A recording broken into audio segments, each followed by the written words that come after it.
Xitayň tehnologiýa kompaniýasy özü agdaryan elektrik magdan ýük awtolarynyň täze modelini köpçülige tanıştyrdy.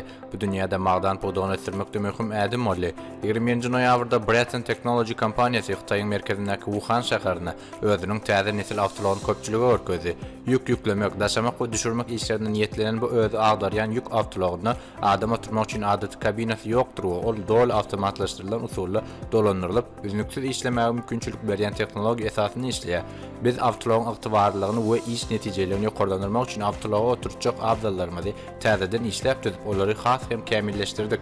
Sürjisiz awtomat usulla dolandyrmak maksady bilen ýeňil awtolarylarda bolýar. Ulu model algoritmlaryny ulandyk. Bu öz agdaryan magdan ýük awtolararynyň öňdewarjylarynyň hatarynadyr diýip Breton Technology kompaniýasynyň başlygy Chen Fangming aýtdy.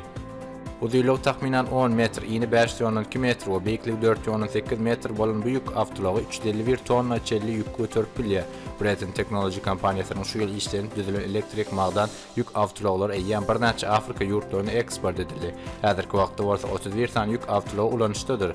Pudok bilermelerinin aýtmanyna görä Xitayň sürjisiz awtomat usulla dolandyrylýan bu magdan ýük awtolarynyň köpçülikden önümçilik ýoly goýulandyr. Bu orta dünýäde magdan pudok üçin has, howpsuz, ekologiýa taýdan arasy we has tygşytly çözgütleriň bardygynyň subutnamasydyr.